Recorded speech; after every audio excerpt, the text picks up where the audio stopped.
Science कक्षा 7वीं Hindi medium पाठ 10वां जीवों में श्वसन कैसे होता है। तो आइए हम अब अध्ययन करेंगे कि हम सांस कैसे लेते हैं। हम अपने नथुनों यानी कि नासिका के द्वारा, नास द्वारा, नाक द्वारा वायु अंदर लेते हैं और वायु को अंतः श्वसन द्वारा अंदर ले जाते हैं और तो हमारे नथुनों से नासा गुहा में चला जाते हैं। नासा गुहा से वायु श्वास नली से होकर के हमारे फेफड़ों में जाती है। फेफड़े वक्ष गुहा में स्थित होते हैं। अब वक्ष गुहा पार्श्व में पसलियों से घिरी होती है। एक बड़ी पेशीय परत जो डायाफ्राम कहलाती है यानी मध्यपट कहते हैं, वक्ष गुहा को आधार प्रदान करती है। श्वसन में डायाफ्राम और पसलियों से बने पिंजर की गति सम्मिलित होती है। श्वसन के समय पसलियां ऊपर और बाहर की ओर गति करती है, डायाफ्राम नीचे की ओर गति करता है। यह गति हमारे वक्ष गुहा के आधार को बढ़ा देती है, आयतन को बढ़ा देती है। वायु फेफड़ों में आ जाती है, फेफड़े वायु से भर जाते हैं। उत्सवन के समय यानी हवा जब बाहर निकलती है तो पसलियां नीचे और अंदर की ओर आ जाती है, जबकि डायाफ्राम ऊपर की ओर अपनी पूर्व स्थिति में आ जाता है। इससे वक्ष गुहा का आयतन कम हो जाता है। इस कारण फेफड़े वायु से फेफड़ों से बाहर धकेल देते हैं।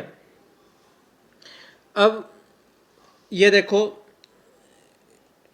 ये ग्रसनी है, ये श्वास नली है, ये फेफड़ा है, ये पंसलियां हैं। तो इसके सब के डायग्राम बना करके दिए गए हैं।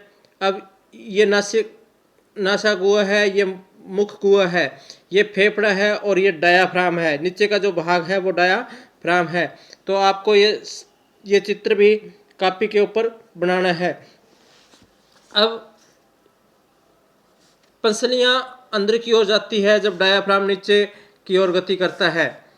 तो ये मैं पहले बता चुका हूँ। तो अपने सिर से इन गतियों को आसानी से अनुभव करते हैं। और एक गहरी सांस लीजिए और अपने थैली को अंदर अपने पेट पर रखिए और उधर की गति को अनुभव कीजिए। अब यह जान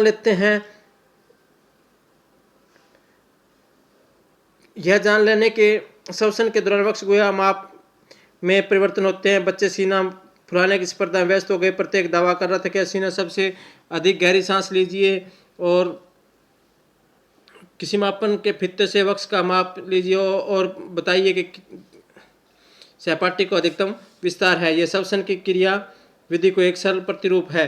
तो इसके अंदर देखो, ये पसलियां बाहर की ओर गति करती है, वायु बाहर की ओर धकेल देती है और डायाफ्राम पूर्व स्थिति में आ जाता है और पंसलियां अंदर की ओर चली जाती है। इसमें पंसलियां बाहर की ओर दिखाई है, इसमें पंसलियां अंदर की ओर दिखाई है। तो अब है प्लास्टिक की चौड़े मुंह वाली एक बोतल लीजिए और एक पेंदे को काटकर अलग कीजिए और वाई के आकार की कांच अथवा प्लास्टिक की एक नली लीजिए। बोतल के ढक्कन में एक ऐसा छिद्र कीजिए जिसमें वह नली आसानी से निकल जाए। नली के शाखित सिरे पर 2 गुब्बारे लगा दीजिए और बोतल का ढक्कन लगा दीजिए और इस प्रकार सील बंद कर दीजिए कि वायु रुद्ध हो जाए, यानी वायु बाहर ना निकले।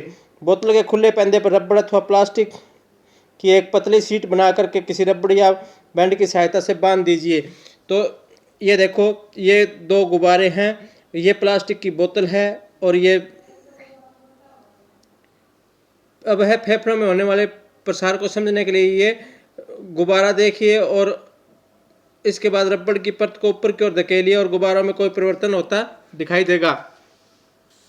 अब हम उच्छ्वसन से बाहर क्या निकालते हैं। कोई पतली स्वच्छ प्रश्नली लीजिए जिसमें कांच लगा हो। यदि प्रश्नली उपलब्ध न हो तो आप कांच या प्लास्टिक की बोतल ले सकते हैं। प्रश्नली में थोड़ा सा ताज़ा चूने का पानी डालिए। प्लास्टिक की एक स्ट्रा यानी नली को एक प्रश्नली में इस प्रकार डालिए कि वह चूने के पानी में डूब जाए। अब धीरे धीरे चूने के पानी में हवा दीजिए।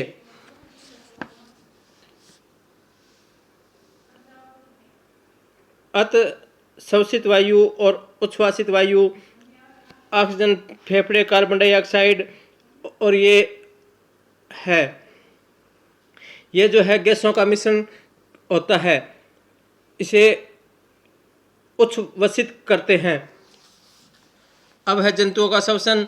अब हाथी, शेर, गाय, बकरी, मेंढक आदि है, इनके सबके फेफड़े होते हैं। जीव श्वसन। अब कॉकरोच के शरीर के पार्श्व भाग में छोटे छोटे छिद्र होते हैं। अन्य कीट के शरीरों में भी इस प्रकार के छिद्र होते हैं। छिद्र श्वास रंध्र कहलाते हैं। कीटों में गैस के विनिमय के लिए वायुनली का जाल बिछा होता है। श्वास प्रनल या वातक कहलाते हैं। वह ऑक्सीजन के लिए है। अब समुद्र वायु श्वास रंध्रों के श्वास नालों में जाकर शरीर के ऊतकों में विसरित हो जाती है और शरीर की प्रत्येक कोशिका में पहुंचती है। इस प्रकार कोशिकाओं से कार्बन डाइऑक्साइड श्वास नली में आती है और श्वास रंध्रों से बाहर निकलती है। केंचुआ जो है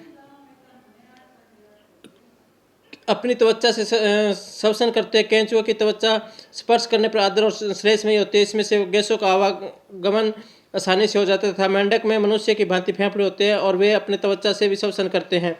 जल में श्वसन। अब ये मछली है, ये इसका कलोम है और मछलियों में श्वसन अंग है। अब कलोम किस प्रकार श्वास में सहायता करता है? कलोम में रक्त वाहिनियों की संख्या अधिक होती है। गैस में विनिमय में सहायता करती है। अब है पादप में श्वसन। अब जो अन्य जीवों की भांति जो है, ये वायु से ऑक्सीजन अंदर ले जाते हैं और कार्बन डाइऑक्साइड से निर्मुक्त होते हैं। यानी पेड़ पौधे जो हैं, पेड़ पौधों की बात करिए इसने यहाँ कोशिका से ऑक्सीजन का उपयोग अन्य जीवों की भांति ग्लूकोज में कार्बन डाइऑक्साइड और जल विखंडन के लिए किया जाता है। पादप में प्रत्येक अंग वायु से स्वतंत्र रूप से ऑक्सीजन ग्रहण करके कार्बन डाइऑक्साइड निर्मुक्त करता है। अब छोटी छोटी पत्तियां जो होती है, उसके ऊपर जो धागे से बने होते हैं वो रंध्र कहलाते हैं।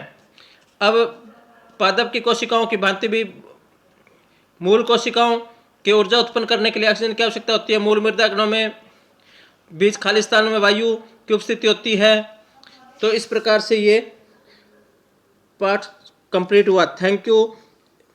वे प्रत्येक दावा कर रहा था कि हसीना सबसे अधिक गहरी सांस लीजिए और किसी मापन के फित्ते से वक्ष का माप लीजिए और बताइए कि सहपाठी को अधिकतम विस्तार है। यह श्वसन की क्रिया विधि को एक सरल प्रतिरूप है।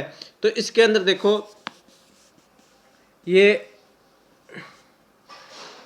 पसलियां बाहर की ओर गति करती है, वायु बाहर की ओर धकेल देती है और डायाफ्राम पूर्व स्थिति में आ जाता है और पंसलियां अंदर की ओर चली जाती है। इसमें पंसलियां बाहर की ओर दिखाई है, इसने पंसलियां अंदर की ओर दिखाई है।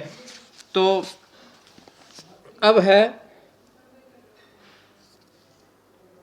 प्लास्टिक की चौड़े मुंह वाली एक बोतल लीजिए और एक पेंदे को काटकर अलग कीजिए और वाई के आकार की कांच अथवा प्लास्टिक की एक नली लीजिए। बोतल के ढक्कन में एक ऐसा छिद्र कीजिए जिसमें वह नली आसानी से निकल जाए। नली के शाखित सिरे पर 2 गुब्बारे लगा दीजिए और बोतल का ढक्कन लगा दीजिए और इस प्रकार सील बंद कर दीजिए कि वायु रुद्ध हो जाए, यानी वायु बाहर ना निकले।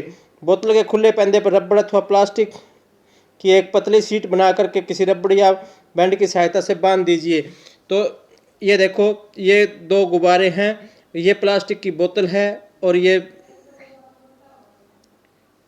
अब है फेफड़ों में होने वाले प्रसार को समझने के लिए ये गुब्बारा देखिए और इसके बाद रबड़ की परत को ऊपर की ओर धकेलिए और गुब्बारों में कोई परिवर्तन होता दिखाई देगा। अब हम उच्छ्वसन से बाहर क्या निकालते हैं? कोई पतली स्वच्छ प्रखनली लीजिए जिसमें कांच लगा हो। यदि प्रखनली उपलब्ध ना हो तो आप कांच या प्लास्टिक की बोतल ले सकते हैं। प्रखनली में थोड़ा सा ताज़ा चूने का पानी डालिए। प्लास्टिक की एक स्ट्रा यानी नली को एक प्रखनली में इस प्रकार डालिए कि वह चूने के पानी में डूब जाए। अब धीरे धीरे चूने के पानी में हवा दीजिए।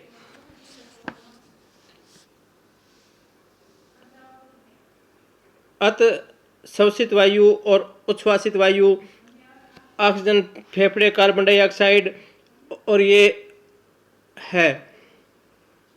जो है गैसों का मिश्रण होता है, इसे उच्छ्वसित करते हैं। अब है जंतुओं का श्वसन।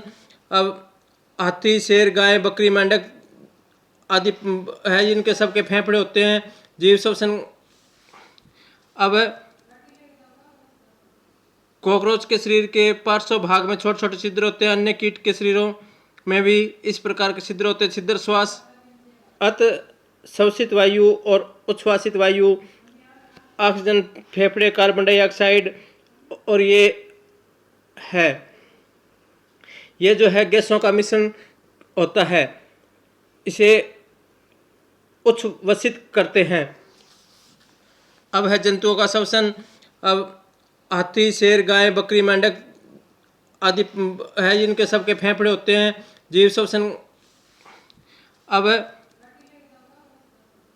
कॉकरोच के शरीर के पार्श्व भाग में छोटे छोटे छिद्र होते हैं। अन्य कीट के शरीरों में भी इस प्रकार के छिद्र होते हैं। छिद्र श्वास, रंध्र कहलाते हैं। कीटों में गैस के विनिमय के लिए वायुनली का जाल बिछा होता है। श्वास प्रनल या वातक कहलाते हैं, वह ऑक्सीजन के लिए है। अब समुद्र वायु श्वास रंध्रों के श्वास नालों में जाकर शरीर के ऊतकों में विसरित हो जाती है और शरीर की प्रत्येक कोशिका में पहुंचती है। इस प्रकार कोशिकाओं से कार्बन डाइऑक्साइड श्वास नली में आती है और श्वास रंध्रों से बाहर निकलती है। केंचुआ जो है अपनी त्वचा से श्वसन करते हैं। केंचुआ की त्वचा स्पर्श करने पर आर्द्र और श्लेष्मयी होती है। इसमें से गैसों का आवागमन आसानी से हो जाता था। मेंढक में मनुष्य की भांति फेफड़े होते हैं और वे अपने त्वचा से भी श्वसन करते हैं।